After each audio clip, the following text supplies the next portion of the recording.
Hello, friends. Welcome to the YouTube channel of Prince Civil Services. Myself, Anirudh Singh Kavya, and I'm back with you with a new topic. This topic is bioluminescence, an interesting phenomena that occurs in the nature. As the name itself suggests, bioluminescence. Luminescence means something which is related to the light, something which illuminates, something which emits light. And bio means something related to the living organism. That means any living organism that imitates lights is known as bioluminescent, and the entire phenomenon is known as bioluminescence. So why we are discussing this today? Because of a recent phenomena that happened in Vishakhapatnam. Visakhapatnam में एक बीच है, भीमली बीच. ठीक है, वहां पे recently जो waves थी ocean की उस बीच के ऊपर जो आती थी, वो देवर इमिटिंग द ब्लू लाइट. वो ब्लू लाइट को इमिट कर रही थी, रिफ्लेक्ट कर रही थी. ठीक है, शाइनी ब्लू लाइट. तो पूरा जो बीच था वो बहुत ही इंटरेस्टिंग प्लेस बन गया था. विजिटर्स बहुत आने लगे वहां पे. ठीक है, बिकॉज वहां पे this phenomena was happening for the first time at that beach. तो भीमली बीच है विशाखापट्टनम में. वहां पे एक फिनोमेना हुआ था जहां पे the glowing water was emitting shiny blue light and it was observed there. Okay, this is why we are discussing this topic, and the entire phenomena is known as bioluminescence. It is a natural phenomena that occurs in the nature. Though it is not the very first time happening in the country, it has happened at some other places in the country as well, in some other beaches. We will discuss in the video further as we move further. But at the Bhimli beach in Andhra Pradesh or Vishakhapatnam, it is happening for the first time. Okay, in the recent past. So recently it happened in the Bhimli beach, Vishakhapatnam for the first time. That is why we are discussing this topic. So let's move forward. What is the reason of such a phenomena? ऐसा जो phenomena होता है कि that living organism emits light. Why it happens? Okay. The reason is when organisms such as plankton, algae, and jellyfish produce light through a chemical reaction. ये जो oceanic living organisms हैं, ये chemical reaction के जरिए कुछ light को emit करते हैं. ठीक है, they were emitting light in themselves, but as they are living in the oceans the water appears glowing. ठीक है, वो पानी में रहते हैं तो ऐसा लगता है कि पानी चमक रहा है, जबकि पानी के अंदर जो लिविंग ऑर्गेनिजम्स ले रहे हैं, जैसे प्लैंकटन है, एल्गी है, जेलीफिश है, दे इमिट लाइट. तो जब वो लाइट इमिट करते हैं थ्रू केमिकल रिएक्शन, तो ऐसा लगता है जैसे पानी चमक रहा है. ठीक है, पानी में से लाइट आ रही है. ठीक है, और ये केमिकल रिएक्शन होती क्यों है? तो ये chemical reaction, this reaction takes place when a molecule called luciferin. ये जो लिविंग ऑर्गेनिज्म है इनके अंदर एक मॉलिक्यूल होता है ल्यूसीफेरिन. इस ल्यूसीफेरिन जो ऑर्गेनिज्म है वो ऑक्सीजन के साथ रिएक्ट करता है. ठीक है, this molecule called luciferin reacts with oxygen to produce light. ठीक है, लाइट अपने आप नहीं निकलती, एक ल्यूसीफेरिन मॉलिक्यूल होता है इन लिविंग ऑर्गेनिजम्स के अंदर, प्लैंकटन में, जेलीफिश में, एल्गी के अंदर, और वो ऑक्सीजन के साथ रिएक्ट करता है, तो इस वजह से लाइट निकलती है. अब जो हमारे भीमली बीच में जो इंसिडेंट हुआ था, ठीक है, जहां पे ओशंस के अंदर जो बीच था उसके ऊपर लाइट इमिट हो रही थी, उसके पीछे का रीजन क्या था? ठीक है ना, वहां कौन से ऑर्गेनिज्म थे जिन्होंने लाइट इमिट की थी? तो वहां पे जिस ऑर्गेनिज्म लाइट इमिट की थी दोस्तों, वो है plankton, called noctiluca scintillans. Bheemili beach पे जिस प्लैंकटन ने लाइट इमिट कर रहे थे, they were known as noctiluca scintillans. It is was caused by a type of plankton named noctiluca scintillans. ठीक है, it's a scientific name of a plankton. Okay, अब okay, ये तो अंडरस्टैंड आ गया. केमिकल रिएक्शन ये होती है जिसमें एक ल्यूसीफेरिन नाम का मॉलिक्यूल होता है, और वो मॉलिक्यूल जब ऑक्सीजन के साथ रिएक्ट करता है तो लाइट इमिट होती है. But what triggers the living organisms to make such reactions? Okay, ऐसी रिएक्शन करते क्यों हैं ऑर्गेनिजम्स? उसका रीजन है दोस्तों, because of the excitement, fear और स्ट्रेस. जब भी लिविंग ऑर्गेनिजम्स किसी एक पर्टिकुलर सिचुएशन में होते हैं, चाहे वो सिचुएशन एक्साइटमेंट क्रिएट करे, फियर क्रिएट करे, स्ट्रेस हो ऑर्गेनिजम्स के ऊपर, तब उस सिचुएशन से डील करने के लिए, ठीक है, वो केमिकल रिएक्शन शुरू करते हैं. उस केमिकल रिएक्शन की बदौलत क्या होता है? लाइट इमिट होती है. ओके, इस एक्साइटमेंट, फियर, स्ट्रेस में कुछ भी हो सकता है. शिकार करना हो, because they also have to prey. ठीक है, they also have to feed themselves in order to grow. तो in order to catch a prey, in order to defend themselves from a predator. ठीक है, जो ओशन होता है उसमें क्या होता है? बड़ी मछली छोटी मछली को खाती है, उससे बड़ी मछली उस बड़ी मछली को खा जाती है. This is the way of oceanic life is. तो in order to prey, in order to hunt और in order to defend themselves against the predator, कि उनका कोई शिकार कर रहा है तो उसे डिफेंड करने के लिए भी वो इस केमिकल रिएक्शन को प्रोड्यूस करते हैं। या फिर कोई एनवायरमेंट में वेव्स वगैरह तेज हो जाती हैं, वेव्स की जो स्पीड होती है बहुत तेज होती है, इस वजह से भी कोई स्ट्रेस क्रिएट हो जाता है उनके अंदर, उससे भी केमिकल रिएक्शन शुरू हो जाती है। तो इन सब वजहों की वजह से, एक्साइटमेंट, फियर और स्ट्रेस की वजह से वो क्या करता है, केमिकल रिएक्शन को शुरू करते हैं। उस केमिकल रिएक्शन के शुरू होने के बाद लाइट इमिट होती है। ओके, नॉर्मली दिस लाइट का जो लाइट इमिट होती है उसका कलर ब्लू होता है या ग्रीन होता है, ठीक है, in most of the cases. और इस लाइट को ऑफन कोल्ड लाइट के नाम से जाना जाता है, ठीक है। This light is often refer to as और known as cold light. Why?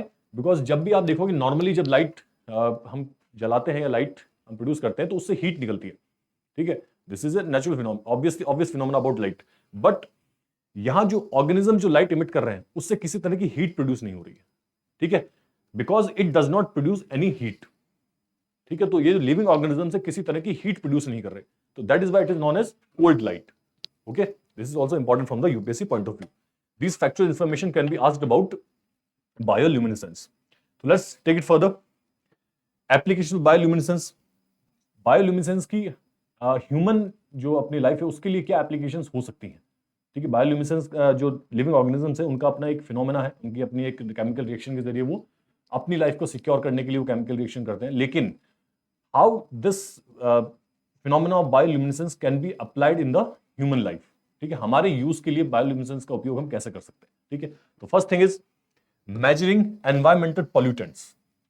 UPSC point of view से यही प्रीलिम्स में क्वेश्चन आ सकता है कि बायोल्यूमिनेसेंस के बारे में आपको कुछ 4-5 एप्लीकेशंस दे सकते हैं कि bioluminescence can be used for, और applications of the bioluminescence are these, which one of the options are correct, ठीक है, 1 2 1 2 3 ओनली 1, ठीक है। These kind of questions can be asked in UPSC. Let's see what are the applications of bioluminescence. Measuring environmental pollutants, यानी कि environment में जो pollutants होते हैं, चाहे पानी के अंदर कोई टॉक्सिक एलिमेंट हो, सॉइल के अंदर हो, ठीक है, तो उसकी टॉक्सिसिटी कितनी ज्यादा है, कम है, टॉक्सिक एलिमेंट ज्यादा है, तो उस टॉक्सिसिटी का जो इंटेंसिटी उसको मेजर करने के लिए बायोल्यूमिनेसेंस का उपयोग किया जा सकता है, यूज किया जा सकता है। ओके, नेक्स्ट है detection of the leaks in pipelines और अदर इंफ्रास्ट्रक्चर अंडर वाटर, यानी कि जो पाइपलाइंस होती है, खासतौर से अंडर वाटर पाइपलाइंस जो है, जो समुद्र के नीचे बिछाई जाती हैं, पानी के अंदर बिछाई जाती है, उनमें अगर कोई लीक हो जाए तो उसको डिटेक्ट करना बहुत मुश्किल होता है, ठीक है। सरफेस के ऊपर जो लीक्स होती है वो तो दिखाई दे जाती है, नजर आ जाती है, ठीक है, बट अंडर वाटर अगर कोई लीक हो रहा है तो उसको डिटेक्ट करना बहुत मुश्किल होता है। तो यहां पे बायोल्यूमिनेसेंस का उपयोग किया जा सकता है कि they will exactly point out कि लीक कहां पे हुआ है, ठीक है। तो they can help in this application. Next is as food additives, यानी कि food additives such as, food को प्रिजर्व करने के लिए बायोल्यूमिनेसेंस का उपयोग किया जा सकता है, ठीक है, या फूड के टेस्ट को इनहेंस करने के लिए किया जा सकता है, या फूड की जो फूड मटेरियल जो होता है उसकी अपीयरेंस जो होती है उसको और अच्छा बनाने के लिए किया जा सकता है, ठीक है। These are called food additives, ठीक है। फूड में कुछ भी अपन ऐड कर रहे हैं, बायोल्यूमिनेसेंस ऐड कर रहे हैं, उसकी वजह से उसकी अपीयरेंस अच्छी हो रही है, उसका टेस्ट अच्छा हो रहा है, ठीक है, या उसको ज्यादा लंबे टाइम तक उसकी शेल्फ लाइफ हो रही है, तो किसी वजह से फूड एडिटिव्स के रूप में बायोल्यूमिनेसेंस का यूज किया जा सकता है। नेक्स्ट है for the treatment of brain cancer. Recently our scientist have achieve a very landmark research कि उन्होंने ब्रेन कैंसर को दूर करने के लिए बायोल्यूमिनेसेंस का यूज कैसे किया जा सकता है उसके मामले में एक ब्रेक थ्रू रिसर्च की, ठीक है, क्योंकि नॉर्मली जो कैंसर के ड्रग्स होते हैं वो ब्रेन के ऊपर काम नहीं कर पाते, ठीक है, तो यहां पे भी बायोल्यूमिनेसेंस का उपयोग किया जा सकता है। तो these are major applications of the bioluminescence. I hope you are getting it clear. Next, as I said, this was Bhimli Beach was not the only place where bioluminescent was the phenomena of bioluminescence was observed. Earlier, also in the several beaches of the country, this phenomena was observed. Let's see which are those beaches. First is Mattu Beach, Udupi, Karnataka. ठीक है. Second is Bangaram Island, Lakshadweep. Third is Bantam Beach, Goa. Fourth is Havelock Island, Andaman. And next is Thiru One Mayor Beach, Chennai. These are the 5 major beaches on which this phenomena of bioluminescence was earlier observed. ठीक है, पहले भी phenomena को देखा गया इन beaches के ऊपर mainly, ठीक है। तो these are 5 बीचेस। इनमें एक important piece of information, Havelock island जो है, this is now known as Swaraj Dweep, Swaraj Dweep और Swaraj island, okay. Recently prime minister के अंदर some time ago prime minister change the names of some beaches in Andaman Nicobar.